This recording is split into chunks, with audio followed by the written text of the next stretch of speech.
What's up, you guys? It's everybody's favorite Unk, and I'm back with another review. Today is really special for me. You can see I'm wearing my WWE merchandise. I'm all decked out and ready to go. And I'm facing the camera to start this review off. Normally, I'd be behind the camera. You'd see the toys, you'd see what we're talking about. But I'm really excited about today because I've been a lifelong wrestling fan, probably since I was about 6 or 7 years old. So what we have today is the WWE Ultimate 30th Edition Raw 3-pack. You've got the Undertaker, Razor Ramon, and you've got 1, 2, 3 Kid. This thing is looking awesome. I've been waiting a while to get my hands on it. Literally had to send my little brother to pick me one up because I was scared it was gonna sell out at the store. You know, I definitely grew up in the Scott Hall era and the X-Pac era, obviously. I started watching in about 97, which is a little bit after this whole era of Raw goes. But the cool thing about this set is if you got that crowd-funded Mattel old school Raw arena that came out last year, all 3 of these characters are going to be awesome for your setup. So I don't really want to waste too much time talking about my love of wrestling or anything like that. You guys will probably hear a lot more about that as this channel goes, as well as I've got a lot of other stuff to review on the channel. Yeah, man, we're going to get right into it. All right, now let's take a look at this packaging. Nothing too crazy, simple, but effective. And sometimes that's the best way to go. Shout out to Mattel for keeping it simple and not overdoing it. You got that nice vintage WWE logo up there in the left-hand corner. And then in the bottom right, you got what looks like a render of Razor Ramon in front of those big Raw letters that come with this pack. I believe those Raw letters are from 1995 to 97. I think it says that on the box as well. And then of course you got their names, the Undertaker, Razor Ramon, and the 1, 2, 3 Kid. And then we get to the side of the box. You got 3 respective men all in their costumes. You got Razor right there looking like, hey, yo, Chico, tell your moms to buy this pack for you. If she doesn't, you can always go and hide it with the Barbies, Hefe. That was a terrible Razor Ramon, I know. And you got the Monday Night Raw logo up there as well, looking real clean. And then for me, this is where the packaging shines. On the back of the box, you got all 3 men sitting there looking menacing. And the interesting thing about the back of this box, if you read at the bottom where it talks about the inaugural episode of Monday Night Raw on January 11th, 1993, that is actually a different night than what is represented on the attires that Razor Ramon and 1, 2, 3 Kid are wearing. These attires are actually from when Razor Ramon issued a challenge to the 1, 2, 3 Kid and saying that if the 1, 2, 3 Kid could beat him again, which would be the second time they faced, that he would give him $10,000 in cash. What ended up happening was the 1, 2, 3 Kid came out and had the match with Razor Ramon. There's actually an interesting spot halfway through the match where the 1, 2, 3 Kid tries to do a dive to the outside and almost messes himself up pretty bad. He botches it pretty bad. But he ends up stealing the $10,000, running outside of the arena, getting in a car and speeding off, and continued the rivalry turned eventually to friendship between Razor Ramon and 1, 2, 3 Kid. So just a little nugget. These attires do not represent the first episode of Raw, but still iconic.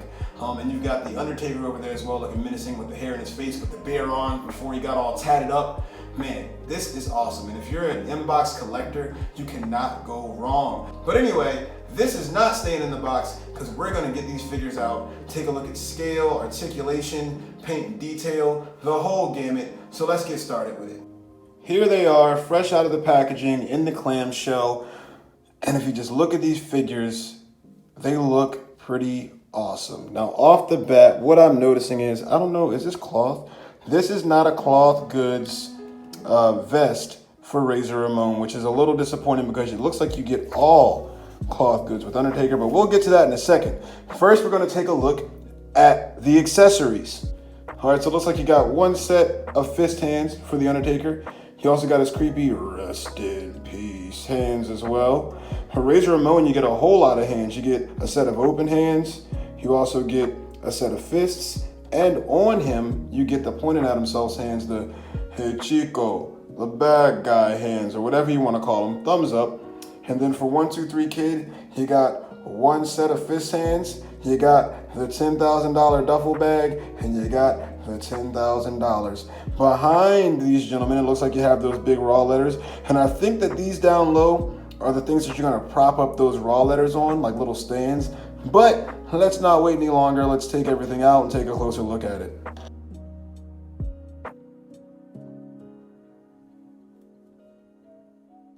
So before we get our superstars out here, let's talk about these Raw letters right quick. Real easy to assemble. I got a little video that I'll, probably put in here, and do a little bit of, you know, a time lapse on for you. Real easy to assemble for the letters though. These pieces right here, they just plug straight into the back like that. And those are those little pieces that came in the bottom of the clamshell. But the letters look good, you know. They're not the craziest material, they're just plastic. But I do like the little detailing in the letters right there, like that little indentation to make it look kind of, you know, battle damaged, for lack of a better term. If you have that crowd-funded Mattel arena set, this is going to look awesome with that as well. Now, here's the hoping that Mattel gives us a Attitude Era arena set this year. I've heard the rumors about that one, and that would be awesome. Take my money, please, for that. But yes, these letters look pretty damn good if you ask your unc. So that is a thumbs up for me. And I mean, you know, that's just an awesome accessory to get. If you got one of the old, you know, WWF Titantrons from back in the day, or you got any, you know, anything that you can use as a makeshift Titantron. Hell, you could even use this as a makeshift Titantron. For any kid that like plays with wrestling toys, this is awesome. Now getting into a few more of the accessories, I'm not gonna talk about the hands. You kind of already know what you get with that, but let's take a look at this money right quick. Now looking at that money, it looks pretty well detailed. You can see Benjamin Franklin there. And these are obviously $100 bills because, you know, Razor Ramon was not playing about his cash back in the day. The bad guy had all the funds. But the one thing about this cash that I don't like, and I don't know if you can tell on the camera that well, but it's painted with kind of like a satiny gloss. I'm a sucker for a matte paint job on anything. I just wish that this would have been painted matte because it would have looked more like real money if it was painted matte. You can see kind of when the light hits it there. It's a little shiny. That's just a nitpick, but the money looks good, pretty well detailed. And the bag that the money goes in is awesome. Looks exactly like the actual bag that Razor Ramon came out on Monday Night Raw and told old 1-2-3 Kid, hey, Chico, you can't beat me, but if you do, I'll give you $10,000, 10,000 bands. Good. Let's see if all the money can fit in the bag. So you get one, I have to do this on camera. You get 1, 2, you get 3. Before I put the last one in, if anybody wants to count this and see if it's actually $10,000, that would be awesome. But I don't feel like taking that much time to do a review to count all these bills. But I believe, I mean, it looks like it could be $10,000. Those are all Blueface hundreds, baby, you know? But yeah, all the money fits. And I don't know if you can still get enough at the top to grip it with all the money in there, but we're gonna find out. We're gonna find out. But that looks pretty good to me. And here we have all three of our superstars rearing and ready to go. So I think the way I'm going to do this is I'm going to do each one individually and kind of break down the articulation, break down the paint and aesthetic and all the details and all that good stuff. So let's start with who I think is the star of the show, the 1-2-3 Kid. All right, here we go. We got Sean Waltman, aka Six, aka X-Pac, aka the 1-2-3 Kid, and he is looking gorgeous. This attire is very accurate. I'm gonna be real with you right now. I have looked over it a few times and it is very accurate. You got the kid back there. It looks really nice. He's painted very well. And I mean, if you look at the paint, I mean, honestly, 9 times out of 10, when you're dealing with elites or ultimates, especially the ultimates, the paint is going to be spectacular. I love how they added the little edges from the Thunderbolt right there so that when you use that ab crunch all the way in like that, you can line it up. That is awesome. That is attention to detail right there. The face sculpt, that looks close enough. Now, I know there's a WWE Elite Sean Waltman that came out not too long ago, I think a few years back. It didn't look anything like 1-2-3 Kid. This looks closer. That mullet is on point. That mullet is great. The musculature, he's not too buff. Like, he's the right size for what he was looking like at this point in his career. Of course, he just got black plastic for the boots and the kick pads. The rubber elbow pads as well, that's customary. The rubber knee pads as well, that are customary. I don't remember if he had the little slits in the knee pads. I don't think so. Most guys that wear kick pads don't have the little slits in the back of the knee pads, so that seems to be accurate. This Sean Waltman with the wrist tape and all, looking pretty badass. I think this guy is I don't want to say a 10 out of 10. I'll say the face sculpt could be better on him. So the face sculpt could be better, but as far as the paint apps and everything on this figure, man, I mean, geez, man, geez, Moniz, I want to give it a 10 so bad, but because of that face sculpt, because it's not perfect, I'm gonna have to give him probably a solid 8.5, 9. I say a 9 in the aesthetic department. He looks on point. Now for the nitty gritty on this guy, the articulation. Let's see how far up the arms go. They go up about that far. And then of course you've got a bicep swivel right there. You got a nice bicep swivel. It doesn't go all the way around. Well, it does. A little tight. You do. You got a nice double jointed elbow, and with that elbow pad down, that bends all the way. He can give you a little Hulk Hogan pose right quick. What are you gonna do, brother? Yeah, so that's the nice double jointed elbow right there. Now I was having issues with this head earlier. So the head does spin full 360, all right? Head spins full 360, goes up, looks up pretty good. And here's the issue with it, with mine at least. It doesn't look down at all. And it's really loose, like, so if you want to look down, you're not going to do it. So, head articulation, I mean, if this was a little bit higher up in the middle, like down here, if this piece was a little bit higher up, I think it'd be better. But you get decent enough head articulation on there for a wrestling figure. Ab crunch.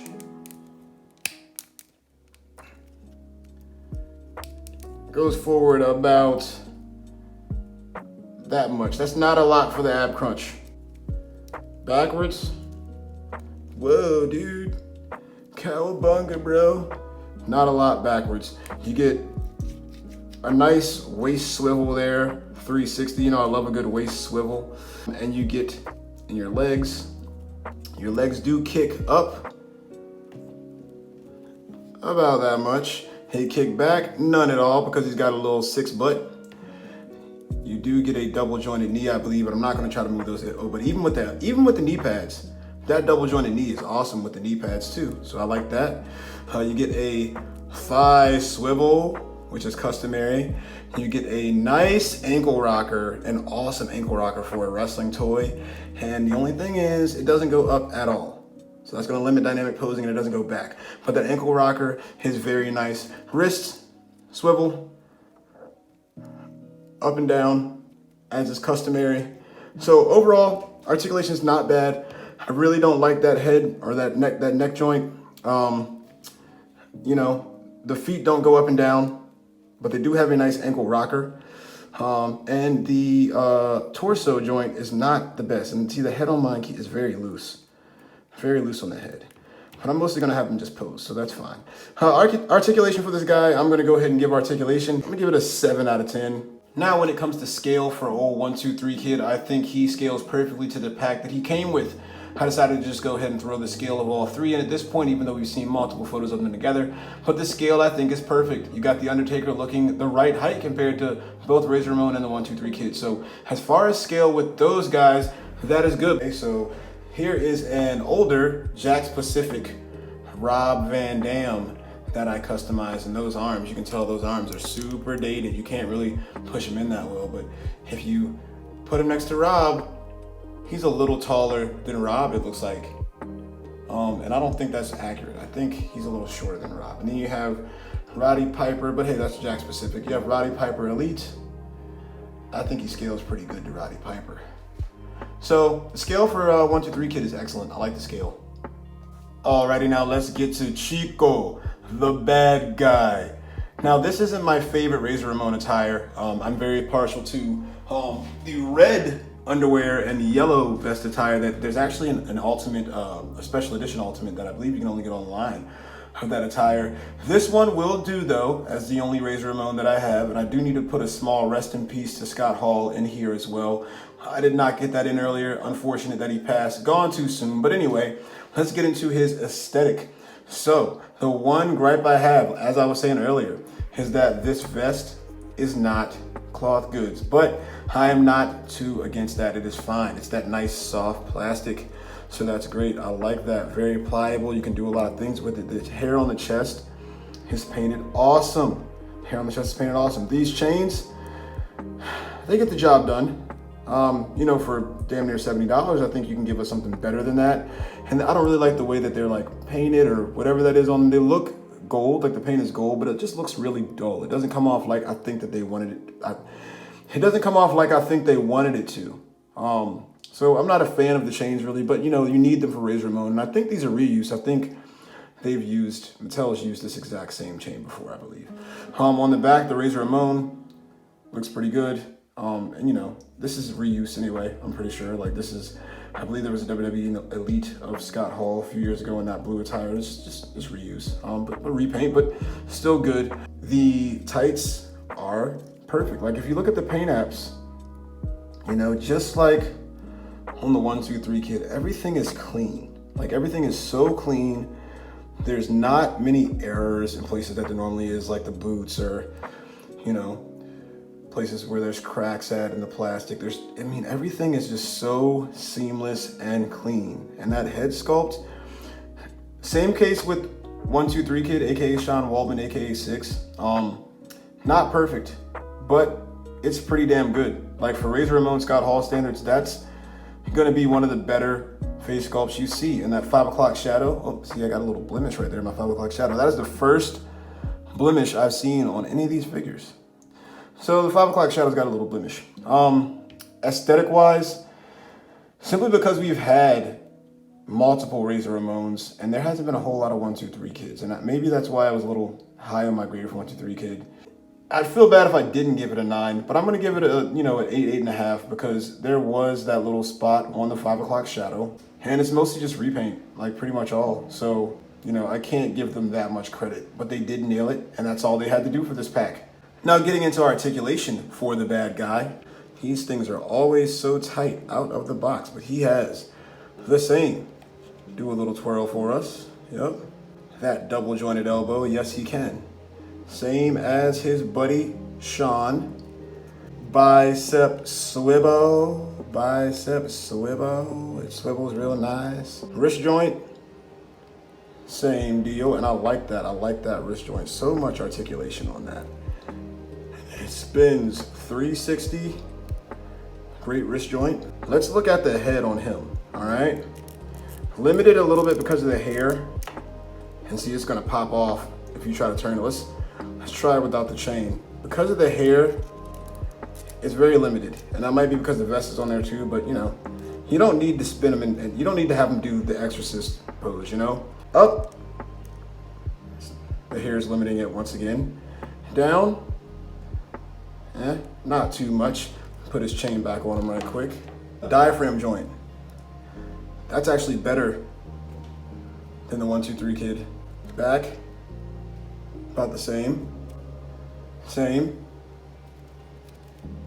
Can't really kick back because of the butt. Thigh swivel.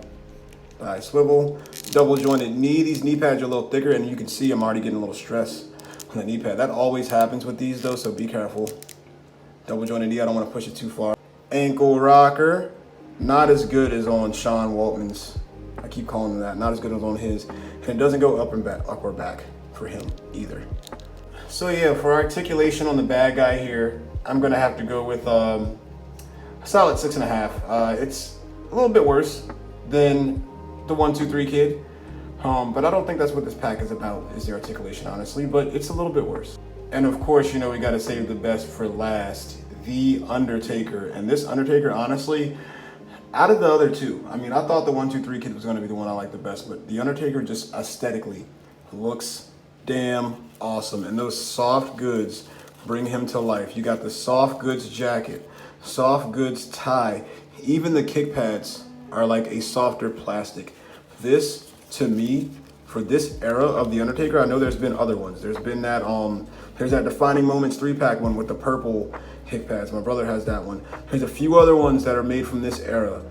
This Taker, to me, this is the definitive mid-90s Undertaker right here. This thing is awesome. Now, I say that to say, it would have been nice if it came with the urn.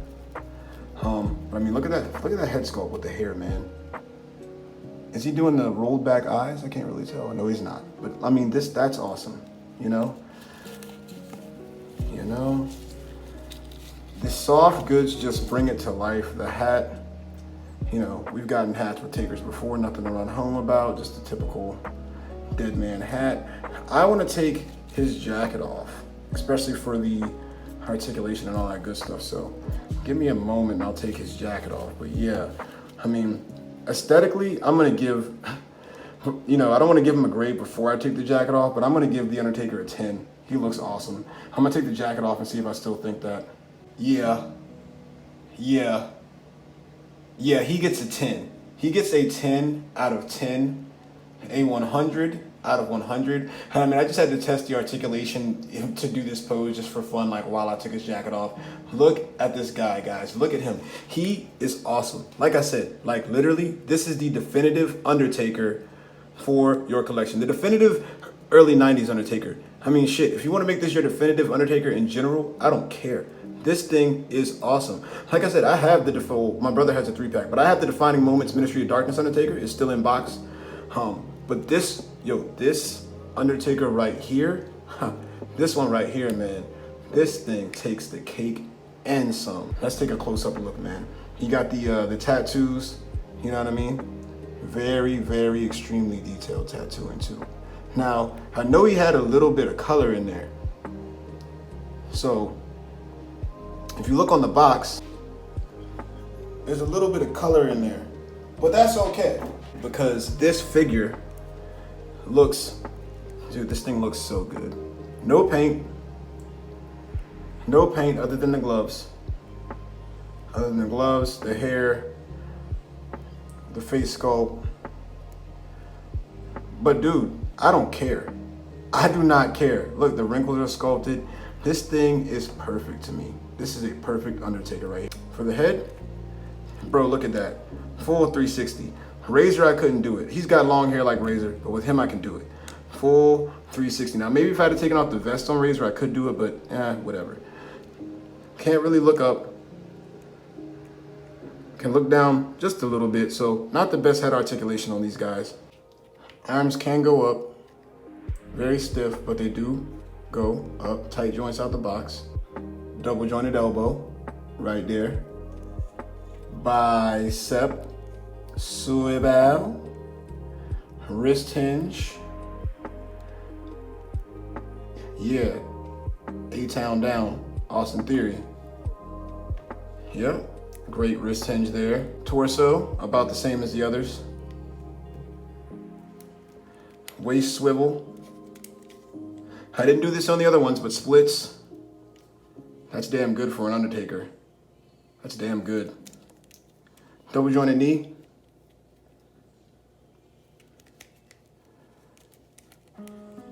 Thigh swivel.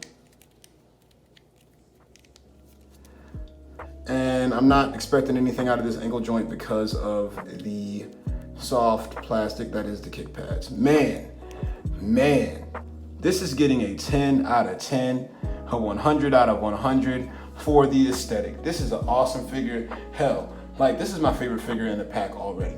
Articulation wise, I mean shit, he's got the best articulation out of all three figures. 1-2-3 Kid was close second, but the head on the 1-2-3 Kid on mine, maybe his QC issues are a little loose. So articulation, I'm gonna give him 6.5, 7, about the same, but a 10 for the aesthetic. So I'm gonna put all these guys together and I'm gonna kind of give you a final verdict. I'm gonna rate the entire pack as 1 and we're gonna see where we're at.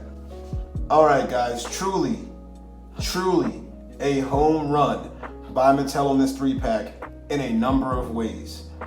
My only real gripe with this 3-pack is about the articulation. But if you're used to getting Mattel stuff or WWE stuff in general, you're used to that and it's not gonna bother you. It's honestly in line with your standard Marvel Legends or G.I. Joe articulation. The Joes articulate a lot better to me, but I'd say it's closer to Marvel Legends articulation. But that's not what this pack is about. To me, this pack is about nostalgia. This pack is about history. And most of all, this pack is about art. The Undertaker that comes in this pack is hands down one of the best Undertaker figures I've ever put my hands on. The 1-2-3 Kid's always a welcome addition as he's a harder one to find. You don't see 1-2-3 Kids a lot, and we've all got love for Sean Waltman and those martial arts style kicks. Razor Ramon is also great, and with the recent passing of the bad guy, it's always good to have him in the collection. Honestly, overall on this 3-pack from Mattel, I'm feeling a strong 8 out of 10. I think they could have improved in a couple ways. The paint apps had a few mishaps, and there were some QC issues. But if you're a wrestling fan, and especially if you're an Undertaker fan, you're gonna love this pack. That's gonna do it for this video, you guys. Like, comment, and subscribe. Make sure you hit that notification bell as well to catch all the reviews on the channel. I got more toy hunts and more episodes of the Permanent Marks podcast, which I'm sure if you're a fan of this, you'll be a fan of that. Go check it out. Peace.